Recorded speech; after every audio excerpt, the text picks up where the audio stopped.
Oh, hey, how are you? Great to hear. Yeah, come in. Make yourself comfortable. Like a drink? Sure. There you go. Welcome to the Tech Lounge. Shall we begin?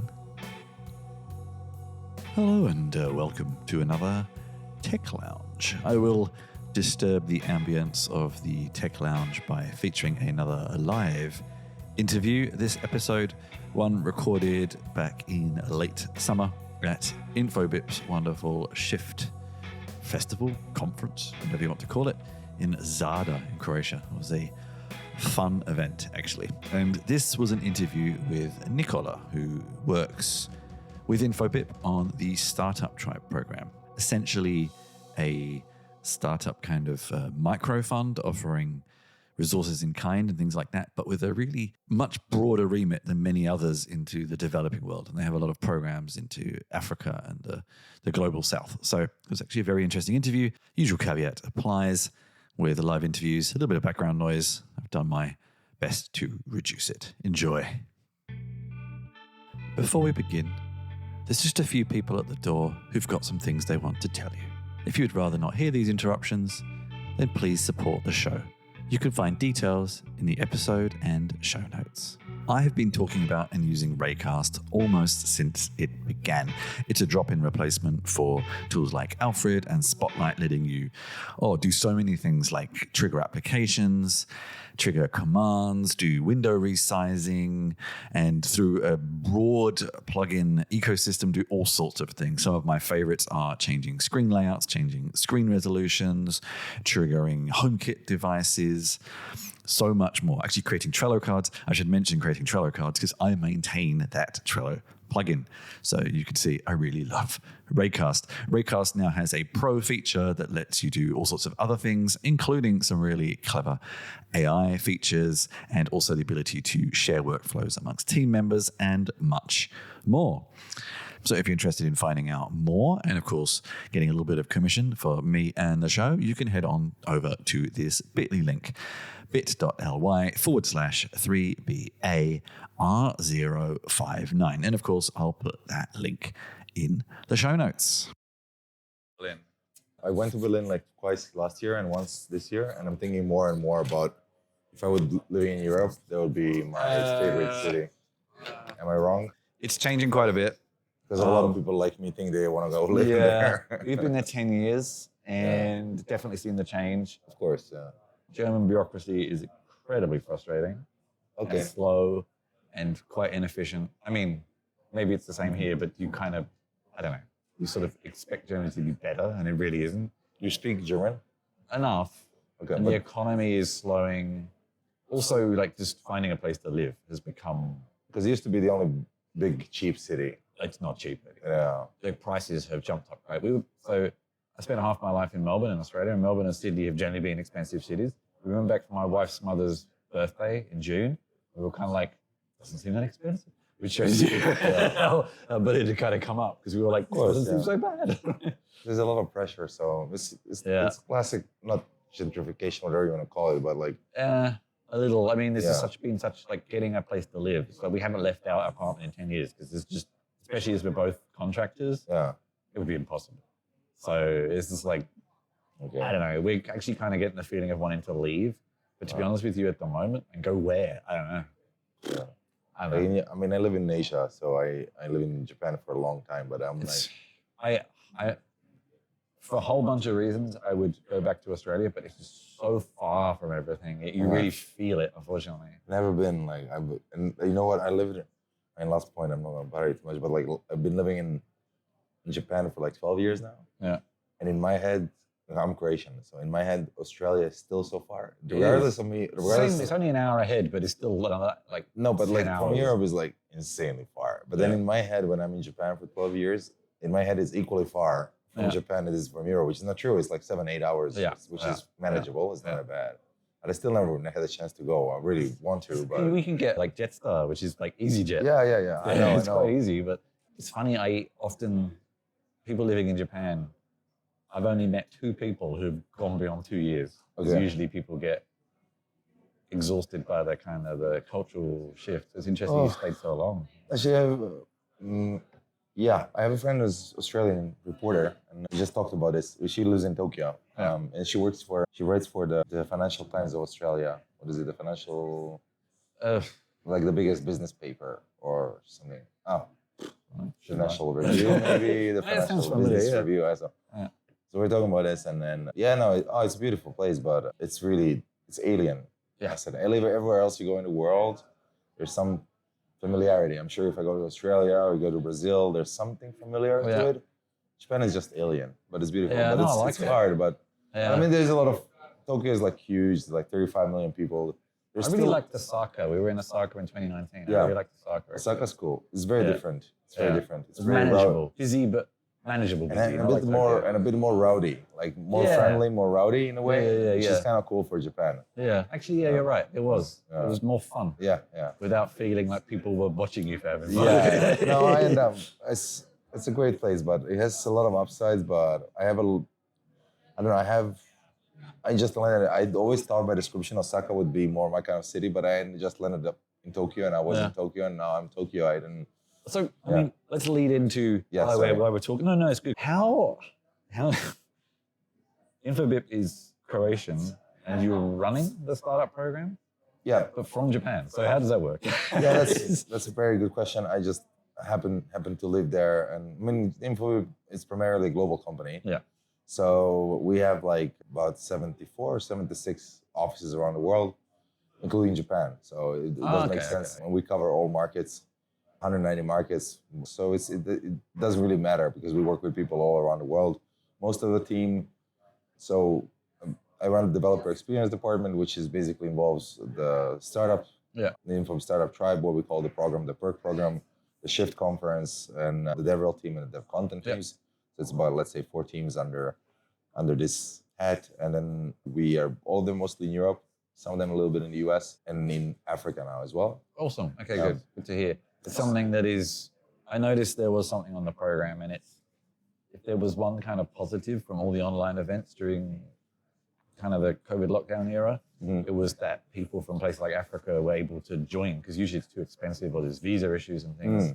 And there's so much talent that often it's not ignored, but it's not present very much. So, I mean, I can talk about this. Like for a long time, long time ago, I used to live in Africa, but in my previous lives, and we started going more with Africa because Infobip is quite unusual for its size. Like we're a big tech company, but not like Google size. Like it's like 3,500 people now, but we are like have these offices in the most non-usual places for tech companies to open. So, we have an office in Kenya, in Tanzania. We have an office in Vietnam, and we have an office in Indonesia, which is they're all big markets, but also in Peru and Paraguay and in Mexico and Costa Rica. Like not many tech companies open offices in Zambia. So because it's very simply related, because we have markets everywhere and we have partnership with telcos. So we went early on to make, and especially in Africa, telcos exactly, and the whole SMS. I don't know if that's still really what they're doing. I actually have a friend who works for a company in Mozambique doing mobile medical stuff. Yeah. And he's always been very into the kind of mobile money industry and things. And I think it's changed a bit, but it kind of makes sense then as well. No, yeah, but in some things, that's beautiful about technology, how it finds a way, not like water, not like Bruce Lee stuff, but it's like M-Pesa in East Africa, they had it for like a decade plus, and they've been sending money to each other, which we still can't do, here, technically, you can't send money over SMS. Or M-Pesa, and the system works really well, and it's been going for 10 years. It's insane, and only now WhatsApp is piloting in Brazil, some sending money over WhatsApp and so on. So it will happen, of course, but it exists in Kenya for like 10 years. Yeah, just because they had the need, because they had no credit cards, So there was the So there was the thing, and so we started going more to Africa, and we have a lot of African startups. It's good because in the program, because we have feet on the ground, so that's really kind of interesting to us. So we do a lot of, actually we're screening a movie now at 11 on the startup stage about our African. I think I saw that. Awesome. Yeah, so that's like. Sorry, in the program. I mean. Yeah. So that's 11. We'll bring some popcorn as well. But we went to this movie, we did it with Al Jazeera, and when we went to like 4 different cities in Africa and talking about the ecosystem. but we go often now, and we have team members in Nairobi, but also we go to Nigeria and Ghana, and we did Uganda, and also North Africa, Egypt, Morocco, very interesting places. Yeah. Awesome. So it's very exciting to go there and see, and so I think no one maybe has this reach to, because in the end, you need to have boots on the ground. It does. I mean, you don't have to, but it does help. Yeah, definitely. It's a difference from just like, we can run the program from here. Techno-colonialism or something. Yeah, I mean, we can send emails from here and apply for our startup program, and we give you some product credits, and you can use the products, and or we can build products together, whatever. Yeah, but it's different, when you do a meetup there, when you meet people, when you go to the meetups, etc. Yeah. So, I mean, you've already kind of given a rough indication of how the Startup Tribe program is working, but how does it work? How many startups? And you mentioned some regions they're in, but of course, what's kind of the general geographical spread? So it's a very simple concept as well. It's a perk program like AWS for startups or any other startup. Okay. Where we give, but because Infobip traditionally hasn't been oriented towards let's say developers and startups. Traditionally, Infobip is B2B enterprise companies. So you're like a big company, you need this global, you need this solution and communication platform, we plug you in. But now in the last 4 years, you can actually create an account, swipe your card and start sending SMS or create chatbots in WhatsApp or whatever, one of the many services we do. And then we started launching a Startup Tribe, and because not many startups would know at the time about us, we started we're really generous, and there's like $20,000 in products, and trying some startups that we see as huge potential, we give up to $60,000-$70,000. Yeah. I mean, it's not going to make or break a startup, let's face it. And to be perfectly honest, why we do it for future clients. Yeah. That's very simple. Yeah. But not only, and that's the good part. We have a couple of startups that we build products together and partnerships on top. We call this the partnership route. Yeah. So we have some great startups that also work in Africa, and they're actually European. But then also you mentioned digital health. They are monitoring blood pressure for usually they're older patients. They don't like apps, so they send notifications through the platform on WhatsApp, SMS, and then you just every day you enter your blood pressure. When you come to the doctor, you have the whole thing, so you don't have to just measure it once. But anyways, so we have this. We connect some startups to investors. This is we partner with a lot of investors, VCs, and accelerators. Yeah. Okay. Recently, we connected a Kenyan startup with a Nigerian Japanese investor. It's not a scam. It's true. No. I mean that's not small digression. I used to work for a company like a fintech that the founders were Croatian, South African, Nigerian, and German. And I was like, this just sounds like the beginning of a scam story. I was always telling them I'm sure they get sick of people saying it sounds like. And so basically the numbers, we started this about 3 years ago. We have about 1,200 applications so far. So that's pretty good. We're very happy. How many years ago? 3 years ago. 3 years ago. The program. And we have about 1,200 applications, which is roughly maybe one a day if you look at it that way. And what I'm super proud of, 122 countries. Yeah. So we have startups that applied from Peru and South Sudan and Mozambique and East Timor as well. So not the usual. Of course, we have a lot of business in Latin America. So we have a lot of startups from Brazil and Colombia. US is number one still. Disproportionately a lot from this region because it's where our brand is the strongest, I think. Croatia, Bosnia, Serbia, Slovenia, and so on. But then 122 countries. We accepted in the program about 450 startups so far. We gave out $2.7 million in products. Yeah. And there's no strings attached or anything. Yeah. I guess it has to be available if you don't have a partnership with a local telco, then it's not so. Yeah, no, but we do all the products that we do. You can do the CPaaS, so you can use SMS for verification, or you can build a customer support chatbot in WhatsApp. So you can use it for any of those. Yeah. Or if you have to send, for example, SMS externally. But there's also an African startup here, Pindo. They spoke on stage yesterday, for example, what they do. We're kind of competitors, but then we're partners because they better connectivity in Rwanda. Yeah. But then they use us for other countries if they have customers they want to use, and then also use our SaaS and they resell it. Yeah. So it's in this industry, it's kind of weird. Our competitors are also always our partners. Yeah. Because we own some routes, they own some routes. You can't close the routes for anyone. So. Yeah, there are a few competitors in this space, but yeah. No, but I mean, this is not disclosable, but some of them might be clients of other, it's like we have to roll out, especially when you've got a partner with telcos anyway. There's always going to be of course. And so we did like $2.7 million in thing. But we try what's important because we're in so many, call them frontier or emerging startup ecosystems. What's very important for us is not just, products is the easiest for us to give. Like, so this is the products, you need our products, you apply, it's a very simple process. And then next day you have, $5,000 in your account and you start using it. But then we realized in a lot of startups are super messy and they need all kinds of support, especially. So we try to do educations, then partnership with investors, so we could do all these meetups and invite them and we come over. All of the startups get free tickets for this shift or any of the shifts, and some of them even get the booth and some of them. That's actually what I was going to ask is how many of them exhibiting were... there's a startup expo, so they're all our startups. They're only in the startup expo. So they apply and then only as much places we have there, they get the booth. And then some of them get on stage. As I said, we connected 4 or 5 startups so far with investors. Yeah. I mean, we do this for free. We're not like brokers or anything. We just happen to know one or the other, and it's kind of a very primitive marketplace where we're like, we'll check out all these our partners and then do your due diligence. And they were like, I want to talk to this, and send us the deck, and then we send it to the. But it works. Like it worked a few times, and then and we think like this, we provide actual value to startups. Like we found you an investor, which is it's not. I don't think it's negligible in a way. No. And then partnerships. Some of them use our networks to enter new markets and clients. Yeah.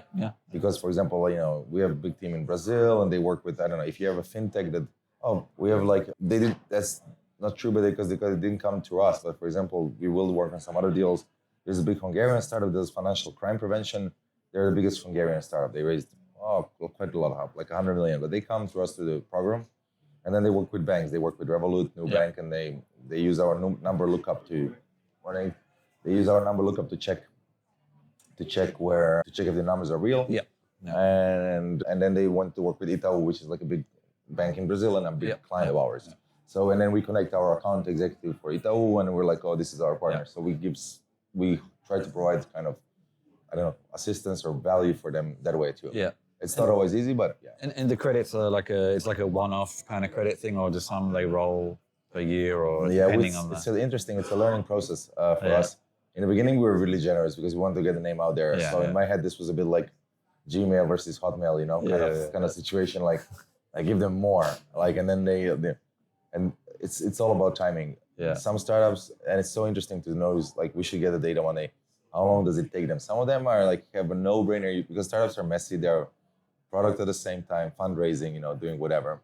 And I was like, it's like a mobility startup, Uber and Bolt are our clients. So this is a no-brainer. If you have anything mobility for us, you can use us. It's gonna, and they're like, it makes sense. And then 6 months, nothing happens because they're fundraising or building. Or just 1-2 people. Yeah, exactly. So we realized now we have much more experience. So now we know the to judge the startup, for example, how much they're gonna use at what stage. Also, what happens with us, if you're not careful, people can take over.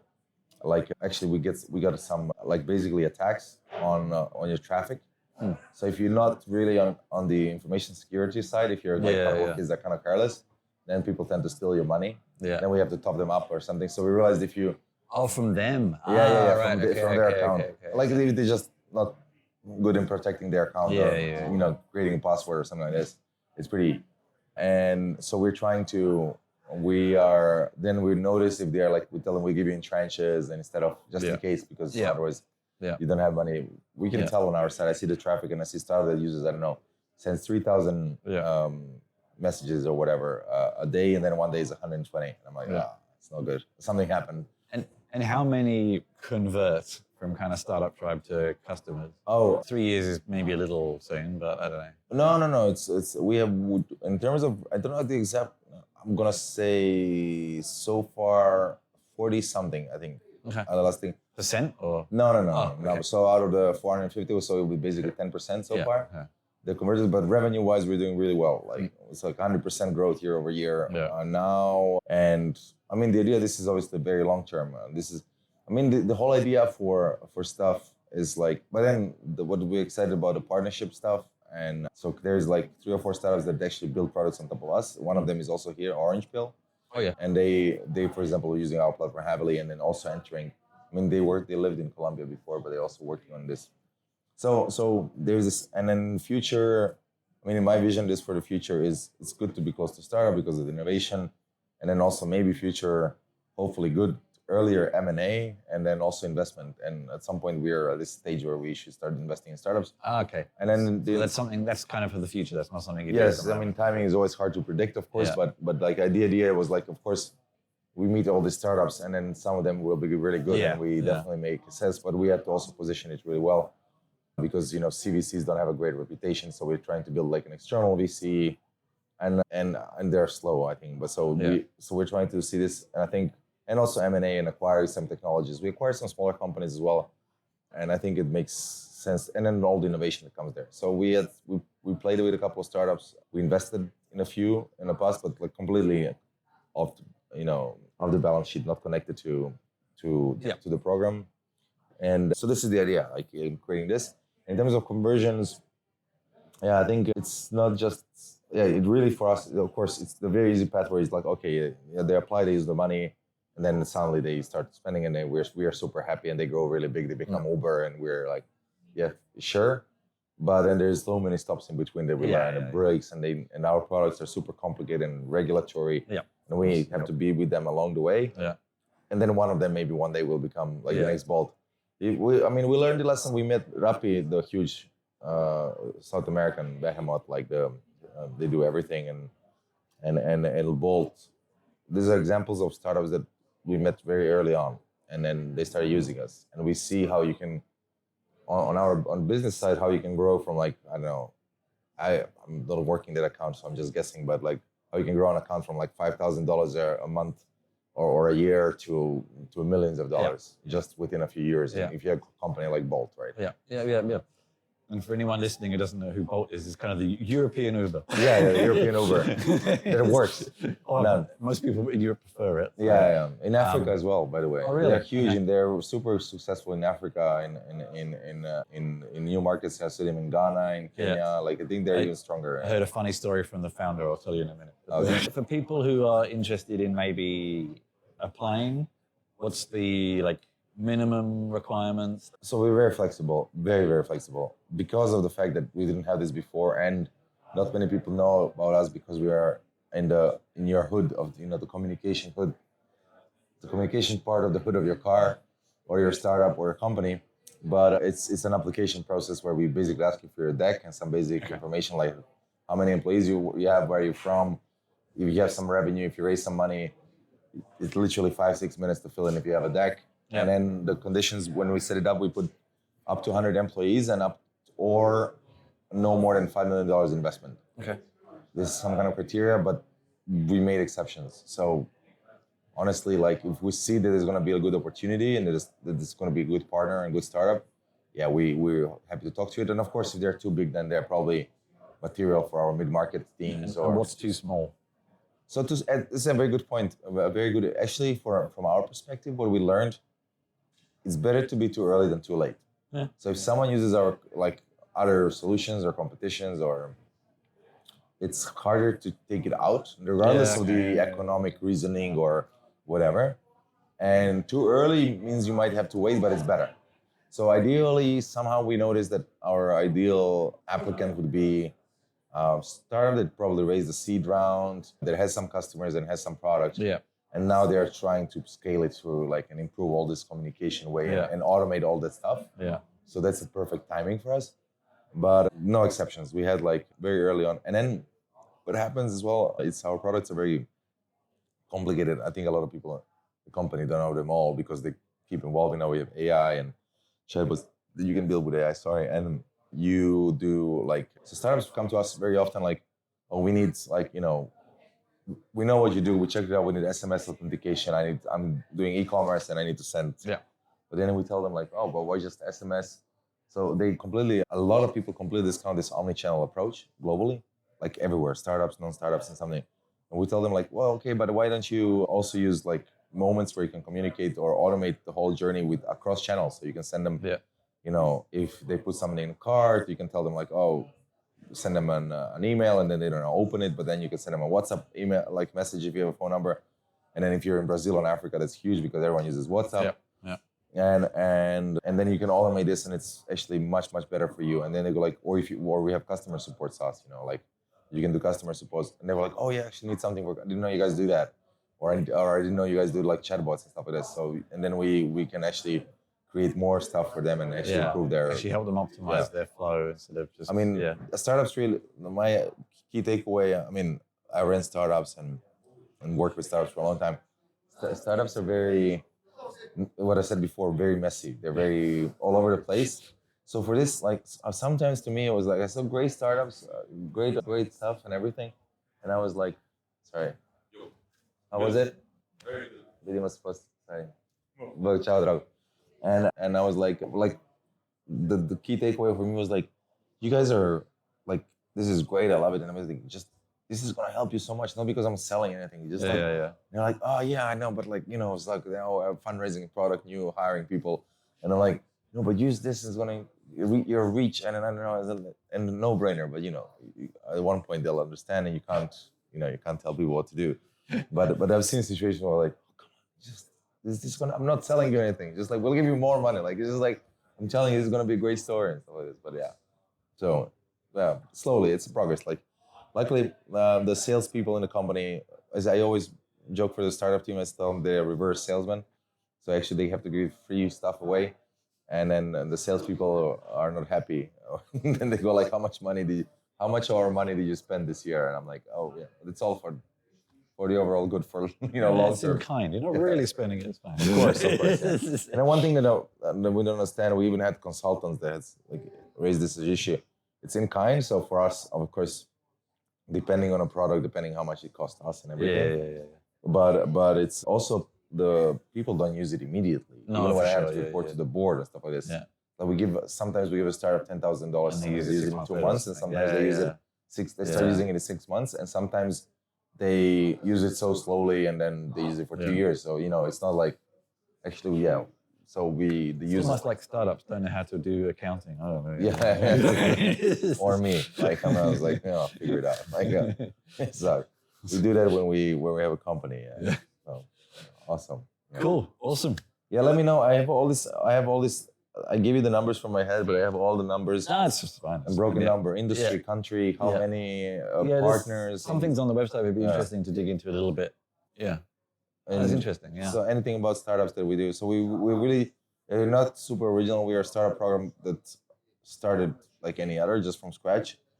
We just called it Startup Tribe because Infobip Startup Tribe because everyone else is so boring with the names. It's all Amazon for startups, Google for startups, Twitter startups. That doesn't exist, by the way, anymore. And that's one of your competitors. Yes. What a guy. Oh, I didn't know that. And for startups, Stripe has Atlas, which is slightly different. Yeah. But all the names, I was like, come on, and we can come up with a better name. And then somehow it happened. This is Infobip Startup Tribe. And we're really trying to, and provide additional. Now we're going to build a community. Yeah. The community, we have like a channel in Discord where we like organize office hours and talk. And provide some kind of support. And some of the other programs are doing really well. I know my friends are in the AWS startup program, and they have all this kind of these are seasoned entrepreneurs. They're not like kids trying to do something. And they tell me like, oh, actually, like every couple of weeks we have this educational stuff, like, and some really cool guy comes and like, or someone, and it's actually useful. It's not like So we're trying to do that. Yeah, that stuff is often more useful than credits as well, isn't it? Yeah. Especially with AWS, we can get through those credits pretty quickly. The other stuff is. So there you go. All right. Awesome. Thank you so much. So that was it. That was our guest today. Thank you very much for joining me in the Tech Lounge. I have been Christian Schiller. If you want to know more about Tech Lounge, head on over to christianschiller.com, or please tell your friends about us. It's quiet and cozy in here, but the more listeners, the merrier. You can find more at christianschiller.com/podcast, or in the show notes or episode notes, wherever you found this podcast. Thank you very much for joining me, and you're most welcome next time.